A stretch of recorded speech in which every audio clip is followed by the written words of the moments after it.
everyone, and welcome back to the Bond Armory. I'm Ray Crumpold, and today we're going to have a discussion about James Bond and firearms, and I have a very special guest. I'm very excited about this. She's the curator of the Cody Firearms Museum, has a master's degree in American history and museum studies from the University of Delaware, spent 3 years researching firearms at the Smithsonian Institute's National Firearms Collection. She's also the founder and president of Gun Code LLC, a television producer, certified firearms instructor, and can be seen regularly on the Travel Channel's Mysteries at the Museum, the Outdoor Channel's Gun Stories with Joe Montagna, and co-host and judge on Discovery Channel's Master of Arms. On top of all of that, she also has a fantastic podcast, History Unloaded, which is coming out with a second season. So please welcome Ashley Hlebinsky. Hello. Hi, Ashley. How are you? I'm good. How are you? That's a lot of stuff. It's always sounds so weird. It was. I was going to ask if I missed anything. Probably, but it's not important. It makes me sound like an asshole, I think, sometimes. No, it's impressive, definitely. So start things off, wanted to get to know you a little bit better, let the viewers know who exactly you are. So tell us about Ashley Hlebinsky. Why firearms? Oh gosh. So it's kind of weird because I did not grow up around firearms. So I'm from Pittsburgh, Pennsylvania, which a lot of people would then assume that I was into firearms growing up because it's a big hunting community. I didn't even know there was a rifle range in my high school until like after I was out of high school. So I spent most of my life ballroom dancing competitively and wanting to be a doctor. I mean, that was like my plan. And yeah, so so those things make sense. And clearly make sense to why I would study firearms. But when I was in undergraduate, I was accepted into the University of Delaware, and I chose Delaware because I was going into the science field. I still wanted to go into the medical field, and it was 2 hours from New York City, and I was still competing in dance in New York. And so I was like, well, this works out really well. And after my first semester, it was absolutely horrible. Like I was ready to totally drop out. I hated it. It was just awful. And I switched my major to history because I'd always been interested in history, but I'd never really, I guess, realized that people work at historic sites and museums. And so I switched my major, and my mom threatened me. She's a physics teacher, I should probably point out, and told me that I better have a job when I graduate because, history majors are notorious for not having those. And so yeah. So I changed my major to history, and I actually I was interested in military history initially because I was always going to battlefields growing up because we're 3 hours from Gettysburg, and we'd always go to Colonial Williamsburg, which is just a recreated historic site. We would always travel around to all these places, and I was interested on one of the tours in Gettysburg about Civil War medicine, which like old medicine, like old timey medicine is like the grossest thing ever. The scariest thing ever. It's just like absolutely horrifying. So like on my time off, I like to read about all those terrifying things. Like most people like to read about guns. So they were talking about on that tour how the advancements of weapons technology from the Revolution to the Civil War had changed the type of injuries that were occurring on the battlefield, therefore making medicine have to kind of react to that. And what they were specifically talking about in that world was the Minier ball, which was the first successful and adopted conically shaped cartridge that was developed in France and then modified at Harper's Ferry in the U.S. And being a conically shaped cartridge versus like a round musket ball caused a lot more shattering of the bone. And so a lot more amputations. I mean, there's still a buttload of amputations during the Revolution, but, it was just a totally different type of injury that they had to deal with. And so I was like, that's really interesting. And I'd never really considered that side of injury and wound history and ballistics. And so I went to Colonial Williamsburg, got a similar spiel, different technology, and I was like, this is really interesting. So I decided that I was going to study guns. Like literally out of nowhere. Like no one in my family has touched a gun. And I was like, this is really interesting. So I started studying guns, and then my mom dragged me to a Civil War, basically like there was this like Civil War room that was like frozen in history in Carnegie, Pennsylvania, and they were reopening it for the first time. And so we went after I had worked a whole shift at a shoe store and was recovering from having my tonsils out. And we went, and I was so sick, and they were packing up. It was like almost done. And I like looked at and this guy, like this old guy that looked like he stepped out of the Civil War was packing up the guns. And I'm like, oh, it's a Spencer rifle. And I'm like in this like tight dress and like stilettos, and he turns around and he's like, "What the hell?" Like, and I was like, "Yeah, I've been reading about those." And so he said, he works for a museum in Pittsburgh called the Soldiers and Sailors Memorial Hall, and he was like, "Hey, we would you like to do an internship this summer?" We'd already given away their internship position, but you can come for free and still like work with us. And so I was Gotcha. like, "Hell yeah, I do!" So I spent that whole summer after my freshman year studying guns for the first time in my life. First time I'd held a gun.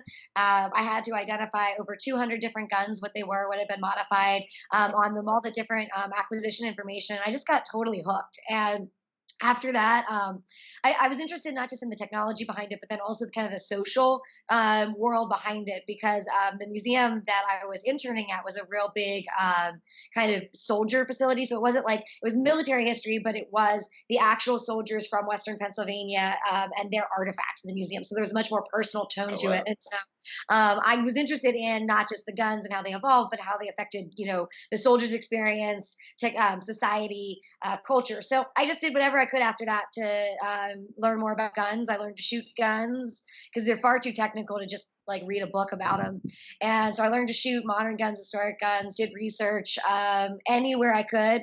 And then I got an internship at the Smithsonian and stayed there for 3 years while I was doing my undergrad and graduate degree, and started going out to Cody. So it's a lot of like learning on the fly, because it was definitely not something that I grew up around.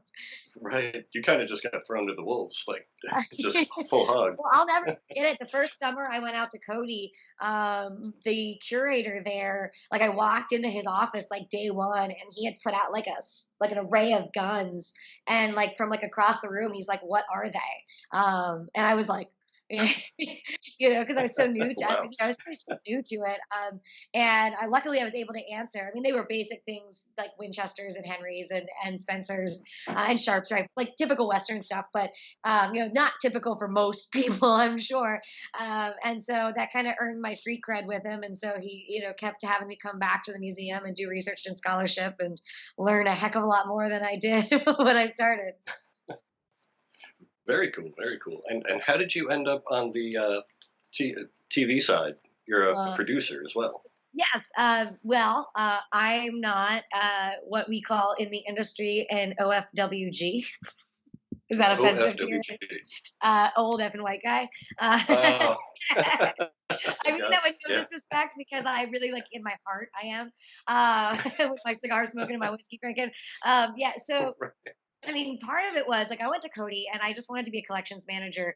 I believe it or not, I know you probably can't tell on camera, but I'm actually like very introverted in my personal life, and TV like mortified me, and being on camera absolutely mortified me. I mean, like I was like that person that something would air and then I would watch it 10 times to see what I said wrong, and then like I would read the comments and cry like for hours, like I mean I was like not the person that I thought was going to be Right. able to do TV. But it kind of got thrust upon me, I guess, because I am a woman in the field, and I mean, it's as simple as that. I mean, it really is. I mean, I was a woman in the field, and I knew what the heck I was talking about. So you couple both of those things, and that makes good television. And so the first show I was ever on was Tom Gresham's Gun Talk, both first show and radio show, and I just it kind of took off from there. I made when I came to Cody, it was kind of like this amazing museum that had rested on a legacy for 20 plus years, and like nobody knew who it was and knew what it was unless they were like kind of old school gun world. And so I created an aggressive PR campaign for the museum as the assistant curator, because we were going to redo the museum, and that was a lot. And we needed people to know about it so they give us money. And so I just kind of put the museum out there in every way that I could. And so then production companies like heard about me or the museum. A lot of like TV shows go in waves where like everyone wants a gun show and then nobody wants a gun show. Like everybody wants a gun show. And I guess when you Very Google, true. gun history, the museum comes up, or I was popping up a lot, is what they told me. And so I started doing gun stories, which was my first regular gig, and I just told them I wanted more of a role, and so they gave me a producer opportunity there, and so I do some of the interviews that's on that, and then that took off where I was actually rejected from a show. Oh I was no. rejected from a show. I don't know if you saw Brothers in Arms on History Channel. It was the same. It was one season two, and it was the same time as Master of Arms. Well, that was originally they were looking at me for a different kind of show, but it was History Channel and all that stuff, and I was just not the right choice for the time period. So that's fine. TV is typical like that. And then, so then I was not the right choice, but the production company still got the show. And so they called me like, 6 months to a year later and they were like, hey, you want to produce? And I was like, heck yeah, I do. I prefer that actually. So I was a consulting producer on that. I just did some background research for them leading up to it. And then with Master of Arms, I don't know, someone just called me and I laughed at them and told them that show would never happen. And then it did. Very cool. Oh. What was your favorite build from Master of Oh, Arms? Master of Arms favorite build. Uh, that's a good question. I think it was probably the Axe Pistol episode because I'm not gonna lie, like I didn't really even know that was a thing before that Right. show. I mean, I love combination guns. So like we have sword revolvers and the Elgin Cutlass. I mean, the Smithsonian has the patent model of that, and so like I was familiar with a lot of those weapons that they were using on the show. And then the Axe Pistol came up, and I was like, I gotta Google this because this feels made up. And I called my friends from the Royal Armories because a lot of them are fakes, and so I called them and the Met, I think. No, the Met does not have one. They have a genuine flail, which is another one that people argue is made up. And so the Royal Armories actually has a couple of boarding pistols with the axe on it. And so I was like, all right, I believe this is real now. And I don't know, it's just it's a terrible idea. I mean, But it's it just looks like really cool. it looks so cool and it's such a terrible idea. I mean, so like you have two options. You can put the axe on the end of the barrel, which just warps like all of your like ability to sight. Just drags the gun down. I mean, Right, right. you like a little bit of extra weight on the gun to help with the sighting process, but not that kind of weight. And then you put it on the back like Dustin did, and like I have seen, and then the gun, Chop fires. your arm up Yeah, just while like you're chopping your shooting. legs off the chest, which was also really awkward. So, like, all in all, not the greatest idea. Get where they're coming from. And I love that kind of stuff about early gun history because, like, to try to come up with, like, you have one shot. So now what do you do after your shot's gone? Well, you have a bayonet on the end or you make a knife. So it's some crazy stuff that people come up with. And usually it's just a horrible idea, but it makes for great TV. Very true. Uh, so, covered a little bit of the history aspect, but this is the Bond Armory. So, are you a Bond fan? I think I would make a great Bond girl. um, Agreed, agreed. so I told you this in an email, and I'm going to be perfectly Yes. honest. I really Full don't follow disclosure. a full disclosure here. I'm going to be making up a lot of shit. No, I've seen all the Daniel Craig Bond movies, and I really like them. I think they're good. I think I was thinking about it last night. I think I've seen some of the Pierce Brosnan ones, which then I've like read that like everybody hated those, but like he was super hot, so whatever. Um, No, no, and there's one in particular that people kind of hate on. I, Die Another which Day, one but is it? I'll go that's a watch whole other discussion. Oh, it. Die Another Day. Look for Oh, the I think that might. tsunami kite surfing scene. All right, I'm gonna go watch it. So like I'm very familiar. So my background is like I do macro history, so I know a little bit about a lot, and I watch how technology changes, how that affects culture and society, and I watch trends. And so obviously Bond is a big pop cultural trend that has impacted society, and so I'm aware of it from that respect. I'm aware of some of the firearms, and then I did some reading leading up to this interview, so I do know a little bit about it. I would say that I like it. But I would not insult fans that know everything about it by calling myself a fan. I was talking to my husband about it last night because he's such a cinephile, and I was like, "All right, what do you know about Bond?" Because he knows everything about every movie ever made, and he's like nothing. And I was like, Oh no. "What?" And he's like, well, like when I was, because he's a little bit older than me, and he's like, when I came into watching it, it was like, well, there's 15 more that you haven't seen, and he was like, that just felt very overwhelming. So I tried to become more of a fan after the show. But I should also admit that on the podcast that we host, Danny and I admitted that we hadn't even seen John Wick, so that's kind of what a Oh, loser. gotcha. I've seen two of them now. I'm almost caught up. I'm almost caught up. You're getting there. So, speaking of Bond and pop culture. The PPK is probably it's his sidearm, has been since the beginning. And Dr. No, when he has to trade in his Beretta for the PPK, Yeah. it's probably the most iconic pistol, in my opinion, the most iconic pistol in history, next to something like a Peacemaker. I mean, if somebody sees It's the true. PPK, they immediately say, "Oh, that's James Bond's gun." Yeah. Um, Anything you can tell us about the PPK? Yeah. Well, so the PPK is interesting to me. Because I was, one of the things that like I always do when I do traditional histories with the firearms is, developed in 1929, all the specs, semi-automatic, single stack magazine, external Right. hammer, all that stuff, so it's not like necessarily that different than some of the things that you see in that respect. But I personally always aesthetically found the PPK to be absolutely gorgeous. I love Right. kind of the curves and the lines on it, which to be honest, when I first like knew that that was an associated Bond gun, I thought it was rather feminine, which kind of makes it a little bit more badass that James Bond carries it. But the one thing that I find really interesting about the PP and the PPK and then all the others that come through it is it's the police pistol, and then it's got this military usage. Which you see a lot in terms of firearms history, where you get this gun that's developed, more for military or law enforcement usage, and then it gets kind of, popularized in the civilian market. And you see that a lot. But the thing about the PPK is that I think it's weird with James Bond because the PPK in the real world, in terms of like individual usage, tends to be used by the bad guys. And like if Hitler had one, they've been used in Sure. assassinations, and and same with the Beretta that he was using. There's things Right. that like necessarily like in the real world you associate with the Axis powers, and then you Yeah. see kind of James Bond appropriating it to turn it to the good guy side. And I think that's a really interesting thing that I don't think that's probably one of those weird, since I'm not super Yeah. into like all the movies, but I'm really into firearms history and how they're used throughout, in that world. I The Walther never PP, even thought of that.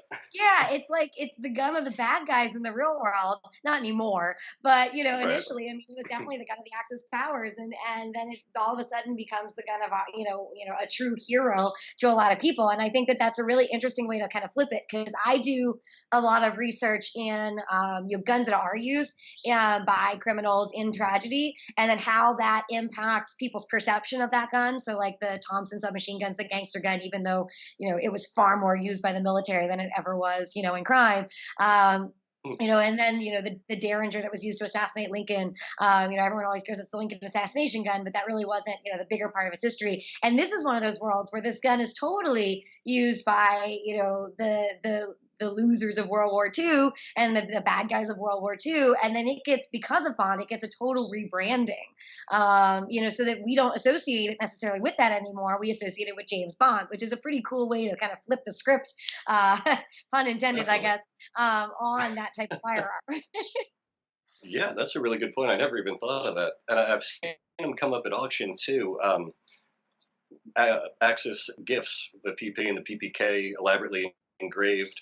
It was like a big presentation type thing for the Axis and Hitler and all them.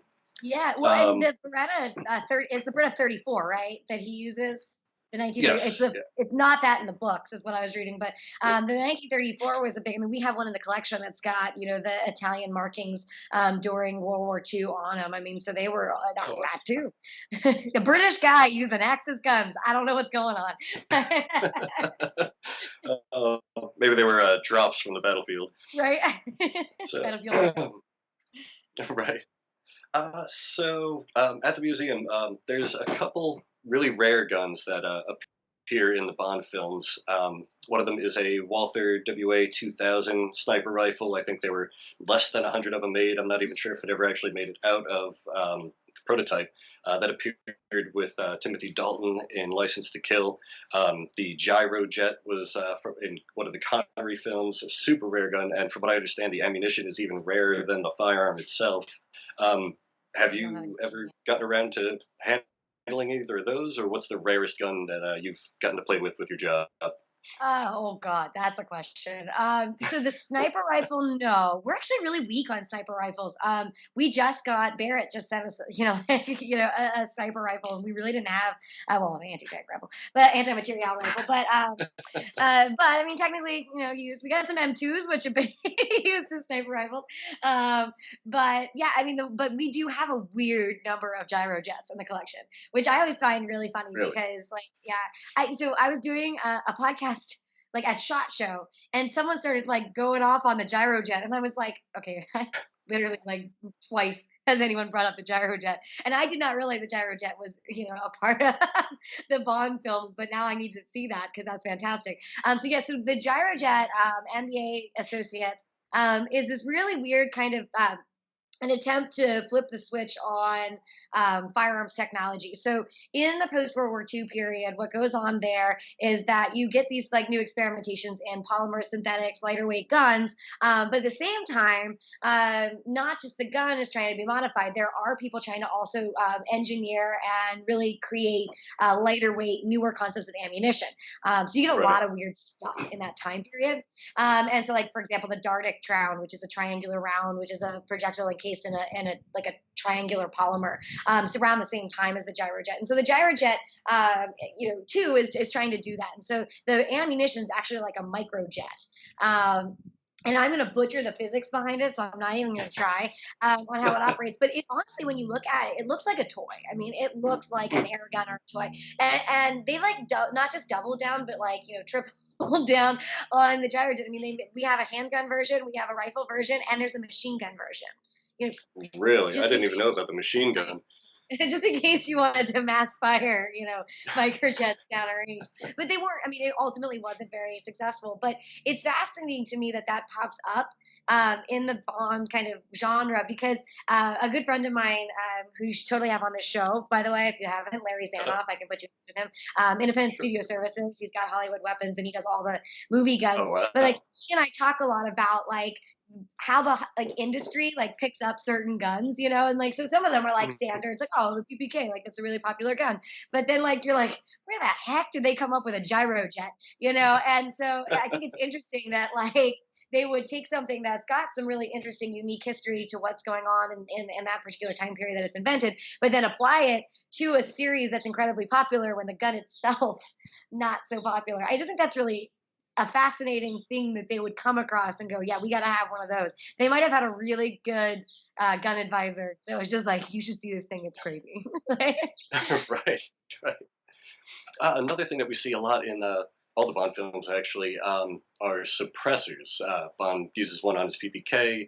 Appears in Spectre. I mean, every movie, but Spectre he puts it on a Glock. He's using a KPOS frame. Um, the portrayal of suppressors. I've done one or two videos with a P99 where I put a suppressor on it to try to show that there's a big difference between actually firing without a suppressor, with a suppressor, subsonic ammo, all that, but it's still loud.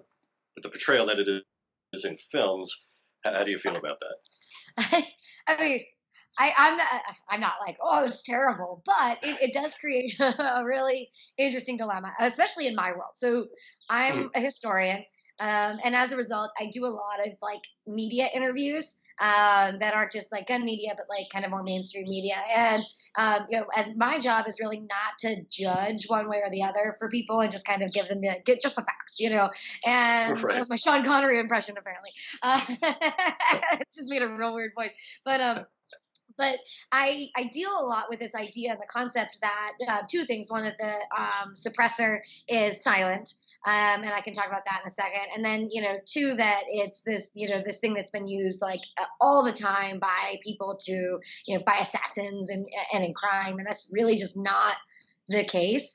And so when we talk about it, we go back to the beginning. And so I am one of the few people that will fight you on silencer versus suppressor. I don't care because it's patented as a silencer, and that is what the originator called it. And so I will talk about how that's problematic in the future, but so I use it interchangeably. I'll use silencer, suppressor. I sometimes do it just to piss people off, but I mean, if that's what the inventor called it, I mean, I'm not going to disrespect that.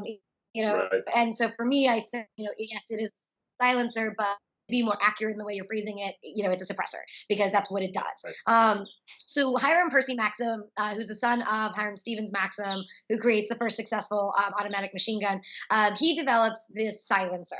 And it's kind of interesting. So before he develops the silencer, he develops automobiles. That's kind of where he starts. He's from a gun dynasty family, but he actually starts doing some really cool stuff on cars. But around the same time that he develops his silencer for guns, he also develops like patents on mufflers for cars, and suppressors for commercial engines and all different kinds of stuff.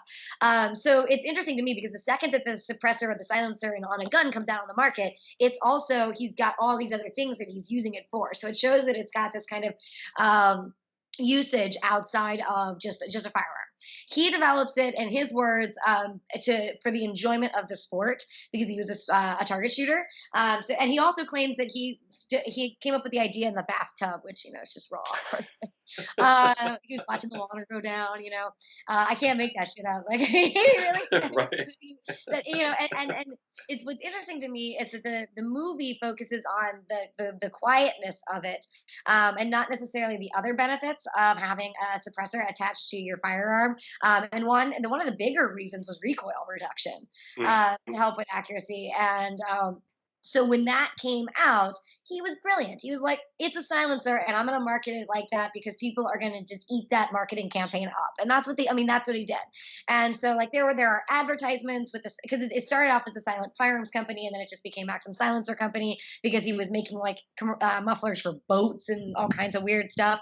And so it wasn't just gun technology. And he really didn't, what's interesting is the Bond films really focus on the use of it, for, to kill. Clandestine. Right. Clandestine meetings. But I mean, he tried to really get the military to really want to pick it up. And there was some movement, with the Springfield, but it really wasn't, it was really a civilian product from like the get-go. And it was much more popular in the civilian market. And it's kind of one of those flip-flops where it was more civilian ever than it was military or, law enforcement or, sniper or assassin use. Right, but he markets it. We're actually seeing that a lot lately too. Yeah. With the political climate, as was it the Hearing Protection Act that they were trying to pass a year or two ago?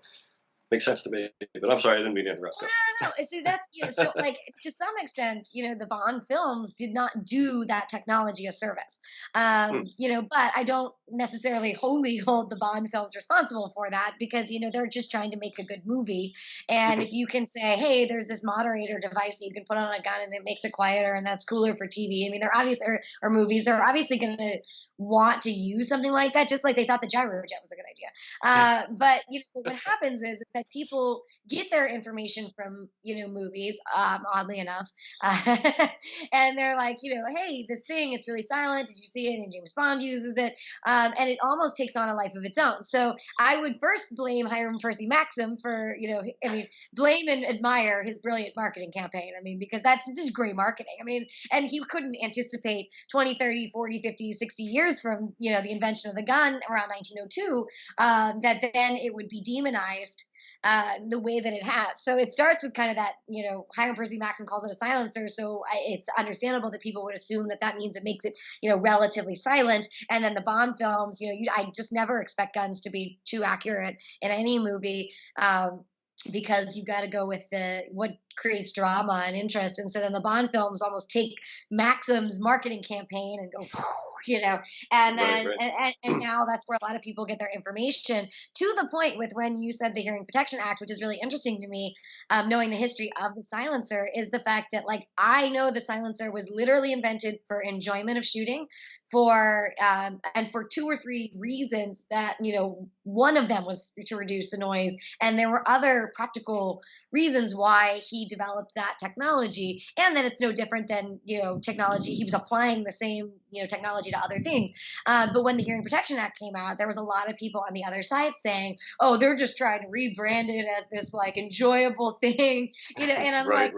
The heck, because that is the reason. That you can look at Hiram Percy, the books on the Maxim silencer, and that's what he was trying to do. But I think the Hollywood factor of the silencer in the Bond films and other things is really they use that, and they use people's knowledge, the base knowledge of that, and that all of a sudden has become the accurate history, and the real history got obfuscated along the way. Is my academic term for the morning. I like it. I like it. So I will say, as somebody that works at a firearm retailer and gun range, I always push the word suppressor. I'm aware of the patent and all. Um, Yeah. I, just because of that stigma, when somebody says silencer, I always go suppressor. But yeah, there's definitely that like stigma that it makes it so quiet you could just walk up and pop somebody, and that's to blame from all the movies. Yeah. Um, Well, what and then pair it with subsonic ammunition, and there's a lot of stuff that goes into it. But yeah, I know. Listen, I use suppressor a lot, but to make a point, if someone's gonna like totally get on someone for saying the word silencer, I just am like, well, I mean, they're technically using the correct term. It's not the accurate It description. doesn't help you have silencer co. And Yeah. upstairs. Yeah. Actually, but, Yeah, and then but I mean, this is true story. So my husband's on the board of the American Suppressor Association, and they were in DC for something, and I set them up with a tour of the Smithsonian's firearms collection because I worked there for 3 years, and I told my boss, I was like, use the word silencer the whole time. Just to see what happens.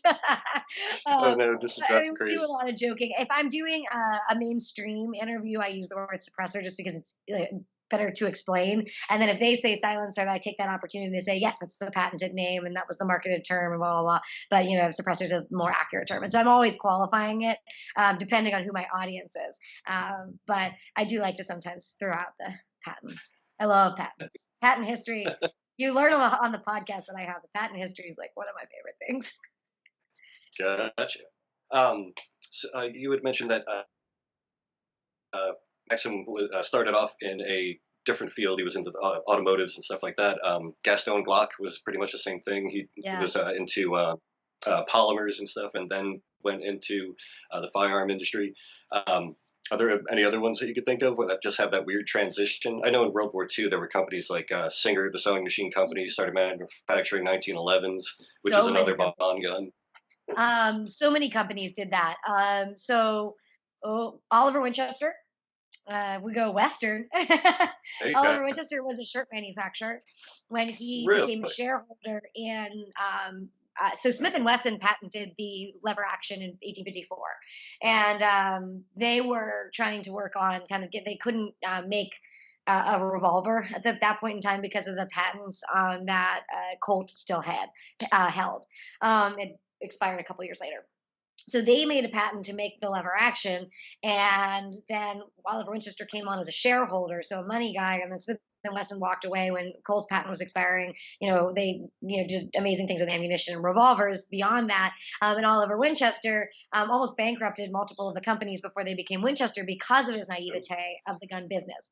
He got really savvy. People don't give him a lot of credit. They're like, well, he's a shirt manufacturer, he was the money guy, he was the business guy, but there are patents out in his name. So he did start to get involved and engaged with it. And he tried to surround himself with people like Benjamin Tyler Henry initially that knew the gun world and knew firearms technology. Because Henry, saved the company and then got uppity about it and got smushed out of the company. So Oliver Winchester is one of those. FN, Fabrique Nationale, made bicycles. Really? And then yeah, there's a lot of those companies. Oh gosh, it's not. I'm trying to think. Well, I mean, Walther made guns before they were Walther in the same plant. So like in the 1700s in the same location, they were, making guns. But let me think. During World War II, you got General Motors, you've got Louisville Slugger, Hillerich and Bradsby, which is the overarching company. They make stuff. Spalding made gun parts. That's crazy. So it's really weird because you see a lot of gun companies post wars making non-gun products, and a lot of them started off making other things. Remington diversified early on, making typewriters and all kinds of stuff. Winchester tried to make refrigerators and everything after World War I, and it did not work. They still went bankrupt. So you see a lot of this interplay with the industry, which I find interesting today because if you're not a gun person and you're not a part of the quote unquote gun culture, you tend to think that firearms and firearms companies are this separatist entity. Like they're like over here and they don't interact with the rest of the world. But in reality, I mean, all of these companies, they've been working in other industries. They've been, they bring in people from outside the industry to make innovations and developments, and then they take things that they learn and share them with the automobile industry and that kind of thing. And so the assembly line, Henry Ford visited the Winchester factory a year before he built his Highland Park factory in Detroit. So I mean, the gun world and firearms production has always been interconnected with the rest of the world. It's just there's been a recent kind of stigma that's occurred in the past 15, 20 years that started pushing guns over here like it's different. But that's incredibly common to see that, interconnection. And Glock is a good example of it. I used I used Winchester and Glock as examples when we built the Glock exhibition that we have. I love Glocks. I'm one of those. The fanboys and girls. I was so anti-Glock just because of the how generic they were. Not to say that they don't have that reputation with law enforcement and military. Super reliable. It was just everybody's got one. I want to be a little bit different. And I ended up picking up a 17 2 months ago, something like that. And I'm like, I was wrong. I really like it now. Well, I like the Glock. I just stuttered like a lot. I was into the Glock because not growing up around firearms, I found it way easier to use initially when I was doing kind of like training, my certifications. It was just easier for me to not mess around with the safety. Once you get more comfortable with firearms, I mean, the safety is what it is, and you know how to use it and deal with it in the moment. But when you're first starting out, I just found it to be a lot more user friendly of a firearm. Can I ask you a question? Sure, sure. Okay, so we talked about the Walther PP and the PPK, and then I was looking at because I only see Daniel Craig movies, and then I was reading about the adoption of the Walther P99, and I'm just kind of curious of what you as a Bond person think about using that other Walther because it's so different looking. I mean, it's much more chunkier. Oh, It's it's kind of what I definitely would different. anticipate Bond would like have. It's more of a man's looking gun, I guess. I can see Right. that. So I was just curious as a Bond person, like what you would think about going with Walther, but a different model that looks so different. Yeah, it was a big change. Just used to seeing Bond with the PPK. There were a couple times where he switched it up with different Walthers, like the Walther P5. Roger Moore ended up using it as well as the non-canon Bond film that Connery was in. But immediately we went right back to the PPK. But like you had said earlier, and I've mentioned it too, there's something about the PPK, the lines of it. It reminds me of like an Aston Martin, just the Yeah. elegance, curves. It's a beautiful piece of machinery. The P99 was the complete opposite. It's blocky. It's one of my favorite handguns, though. Probably the best trigger stock that I've ever used, including was it Sig has the short reset trigger that something along those lines on their couple of their guns, and the P99 just trumped it all. It's a great gun. It carried over to Daniel Craig's era, Casino Royale. He was still armed with the P99, and then he went back to the PPK afterwards, which was interesting. So the P99 went through Brosnan's era. Daniel Craig picks up with the P99, but then goes back to the PPK, and it's a subject of debate in like the forums and fan sites and all why they went back to the PPK. And I think it was exactly that. The fans wanted Bond back with the PPK. It's just an iconic combination. Um, I really like the P99. I have nothing against it at all. But the PPK is Bond's gun, as far as I'm Yeah. concerned. Yeah, I just thought that was interesting, kind of how different those two those two firearms They looked, and it was just a definitely totally are. different. Size, everything, size, Yeah. caliber, function. There's all different things. But a lot of people that I talk to say that if Bond is in a tuxedo or a suit, he should have the PPK. And if he's doing, some stealthy mission type things, he should have the P99 or a Sig 226, something along I those could lines. I could see that. That would make sense. But yeah, the tuxedo, I mean, obviously, Right. the PPK looks sleek with the tuxedo and the entire look. I feel like I need to go buy one. I don't have one. Oh, gotcha. Let's change that. I've actually heard recently Walther's back to being the manufacturer. It's no longer Smith and Wesson. Oh, cool. So Walthers are being made by Walther now, and they've been doing all the stainless steel ones recently, but they're finally going to come out with a blue black PPK. I think it's going to be available in 380 only, though. We're not going to get Okay. the 32 calibers. But if if you had before I get into that question, another one of the Bond rifles that you might actually have a lot more knowledge than me, the AR-7, the Armalite Ah, 7, yes, I saw that. Yeah. which is also still currently being manufactured, along with the PPK still being manufactured, which I think is really interesting because that started in 1929 and it's still going on today. But the Henry, or now it's Henry Repeating Rifles is making the survival rifle, but originally it was Armalite 7. What do you think about that rifle?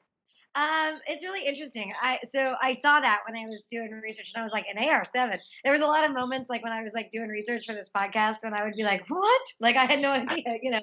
And yeah, so we have a lot of AR-7s in the collection. Um, so it was, a gun that was designed by Stoner as well, manufactured by Armalite. Like you said, Anthony's making them over at Henry. Like It's you're an on a interesting. first name basis with the guy. That's awesome. Oh, yeah.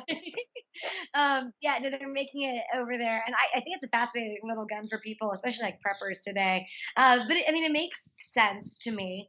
In the whole Bond genre. I mean, it was made as kind of this tactical thing that you could use in any real situation because it's so versatile, and you can take it apart and put it really make it compact, and then bring it out. And I think actually it's kind of funny because I think the lines almost are similar with the AR-7 as you see in the Walther. It's still got that kind of sleek look to it. But I mean, it's an odd choice because I don't hear a lot about that other than the people that buy the Henry version of it. You don't hear a ton about the development of the AR-7. It gets overshadowed by all the other ARs that were developed. But I think it's kind of a neat little twist on like a tactical survivalist rifle that someone like James Bond would use it. I just think it was such a weird thing to me to see, but then it makes sense when you start really thinking about the original purpose of it, the size, the compactability of it. It all kind of fits into what he would be using, what he would need in that type of firearm. Gotcha. So another question I get asked a lot is the PPK dated for Bond? I always say no because of the sleekness and everything. It just fits his personality, and when I think of Bond, I immediately associate it with that. The question I get asked is if I had to choose a more modern firearm or a modern firearm, what would it be? What would your choice be if you were to rearm Bond with anything that's current production? Oh shit. Uh, well, first I would like It's to a say hard one. I would like to say that I don't. I one would not subscribe to the philosophy of it's outdated. I mean, we have Colt model 1873s that are still in every western, Right? and even modern westerns, like Longmire, they're still carrying revolvers, although they have branched into the Glock world. If Bond was carrying a modern gun, I I know I don't like saying it either. I mean, I can't think of a specific model. I just feel like he would carry a Sig.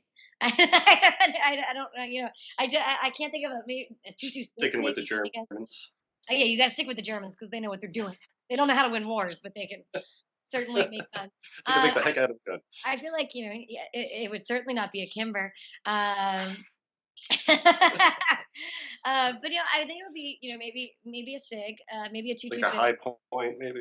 Uh, oh yeah, dollar bill high point. Obviously, Bond would totally just 3D print his gun now. I mean, he Oh, would just that's 3D true. print it full out. He'd get that Liberator pistol. Um, and if I could pick a gun that Bond randomly like pulled out of his armory, though, a Liberator shotgun. That would be.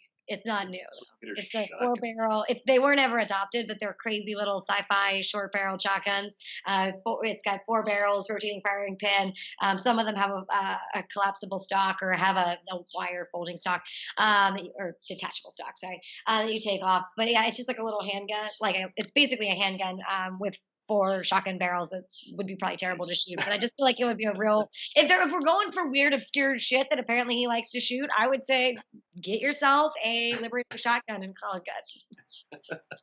Well, another one of the oddballs that appeared in a Bond film, Inspector, the main henchman Jinx carried the Dueler Prismatic, the 1911 double barrel Yeah. side by side.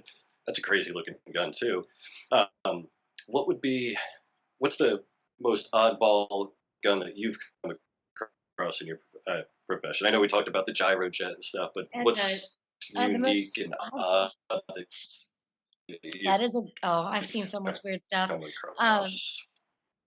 If, so I think the weirdest gun I've ever seen is from the 1600s and also the most brilliant for the time period, not like in today's world. But it is a four-barreled, partial barreled, gas sealed 1600s flintlock. That so that it's got like basically like a cross configuration of these four barrels. Okay, and then there's another like half of the barrel that's just like a stationary basically, and it's got this really weird looking like mechanism that goes below the trigger guard, and okay, one it's a flintlock with an external safety, so a dog lock. So you can pull the cocking mechanism back and you can lock it in place, which is pretty cool. But then when you pull that piece out, it's the most janky looking thing. You knock that piece out, it releases the barrel, so they spin. And what happens is they okay. spin, yeah. So they spin, and as you're getting ready, and as they're spinning, the barrel on the end goes this way so that it gives it room to spin.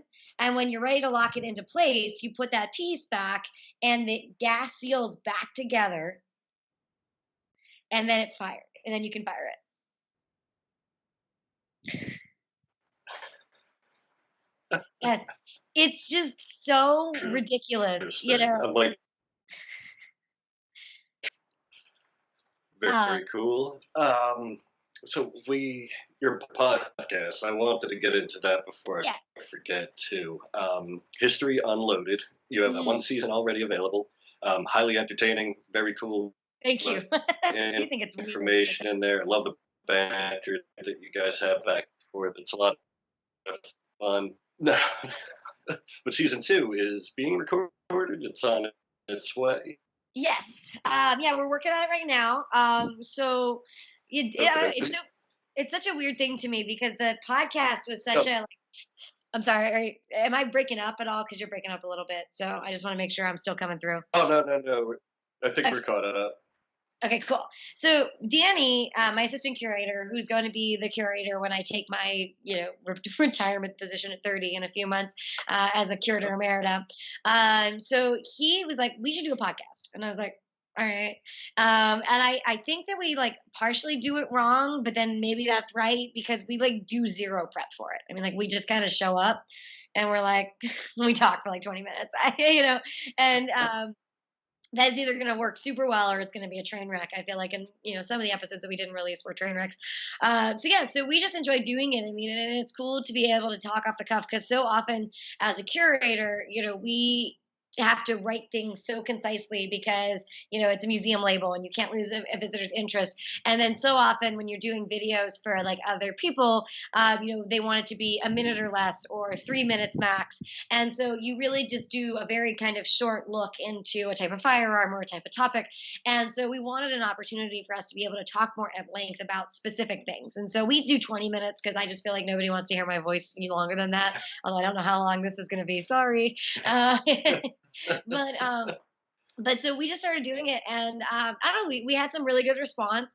A lot of people are very angry at Danny for thinking a Gatling gun's a machine gun. A random dude literally went up to Danny at SHOT Show and was like, Gatling gun's not a machine gun, hashtag fire Danny. Oh, He's like, hashtag oh fire no. Danny. And he was joking. And then we walk away, and Danny was like, "Who was that?" And I was like, I don't know." And he's like, "Wait, I thought Oh that no. person, like, I thought you knew that person." And I was like, "Nope."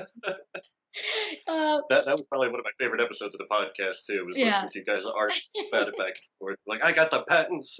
Yeah, there's a patent history. Yeah, so it's fun. So the new season, we do talk a little bit about the Mandalorian, which is fun for us. We talk about I Baby Yoda at every turn. But we've been doing a lot of individual gun episodes. So what I thought was going to be really boring, but then Danny told me I could talk about patent history. We talk about the lever action, which is a lot more exciting than we originally anticipated because we did an episode in the first season that was Winchester history without the lever action. So then we do lever action history and we're talking about culture some more. And then we do a really interesting episode that we wanted to make sure to do because I am stepping down as curator of the museum. I've been with the museum for 9 years. It's just time for me. A couple of things was one that I'm very cognizant of working beyond your own relevance, and I just feel like it's time for someone new to bring something that I can't think of into the museum. And I think Danny's going to be a really good person for that. We're very different. And so I'm excited to see what he does with the museum. And two, I came to build a museum. I built the museum. I stayed a year out, so y'all know that I didn't ruin the museum. We closed out the budget, we closed out the punch list. Everything's in good shape going into the summer season, except for coronavirus. I didn't do that. And so it just felt like the right time. And I have a consulting business. I've been doing really, really well with that, so I'm able to kind of expand into other museums and other clients. I'm doing a lot of work for Firearms Policy Coalition, and it gets a little dicey with me working on all those court cases and all the legal stuff, and still being full-time museum. And so we wanted to do an episode about why I was leaving and what's Danny's vision for the future, so that 6 months from now, when some curmudgeon gun guy goes, "I heard she was fired," we can be like, "Listen to the episode."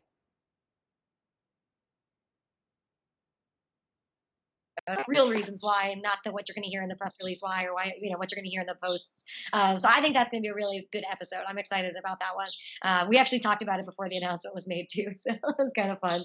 Gotcha. Yeah. Very cool. Well, I mean, congratulations are in order, I guess, if you're stepping down, retiring from the position. Yeah. Is there anything? Can we look forward to seeing Ashley Hlebinsky doing another show?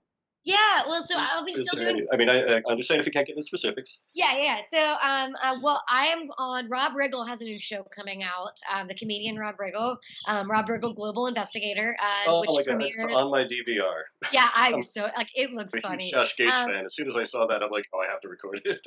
Yeah, no, I'm so excited. So I actually did one of those episodes. So I'll be in one of the episodes of his season. So make sure to check it out. And if it makes into other seasons, I'm kind of their arms person, moving forward. So fingers crossed on that. And it was so much fun. He's such a good dude. Oh, he was so awesome to hang out with. We hung out together for like 6 hours on a pirate ship from the 1600s. So you'll see what that looks like when that comes out. I can say that because I'm very temporarily in the trailer. So standing on a pirate ship. So I'm doing that. I'll still be doing gun stories. And then, I've got 2 show concepts that were just picked up by a production company. So we're going to be working on the development of that and pitching that to network. So we'll see what comes out of that. I'm really excited about it because they're letting me still be like the content creator and an executive producer. And so, with Master of Arms, it was the first time I wasn't in charge too of a lot of the decision making. It was just I was just on air talent, and that's a very different world to be in. And I loved that show, and I love the Discovery Channel. They were super good to us, but I kind of felt like my personality was, dampened a little bit on the show. Like I had lots of people tell me that wasn't, me as a person. I came off, very scholarly, which I can do. So I'm excited to be able to work on something where I get to be more me. And so I think that'll be really cool. And with a bunch of stuff coming up, I'll be working. Mob Museum's one of my clients, and I'm going to have a much bigger role with that moving forward. And you'll be seeing me a lot with Firearms Policy Coalition. And the Mob Museum is the one that's in D.C. Vegas. That's the Spy Museum in D.C. Oh, Vegas. Yeah, Mob Museum's in Vegas, and it's a fantastic museum. They have a speakeasy in the basement. They're open late, and they distill their own moonshine. And if you go in through the speakeasy entrance and get a drink, you can go through the museum for free with alcohol. I mean, like, who doesn't want that? Win-win. Yeah. Well, it has been fantastic chatting with you. Thank you so much again for doing this. Anything else you want to close with? No, thanks for having me. I appreciate it. Hopefully I did not step on any major Bond fan toes with my lack of knowledge about the entire genre, but it was fun. See, you can talk about anything. That's true. All right. Thank you so much. Well, thank you. Again, thank you guys for watching. So please like, share, and subscribe. Make sure you check Ashley Hlebinsky out on her new shows, her guest appearances on the Rob Riggle Show as well. Download the podcast History Unloaded. I'll see you next time. Thank you.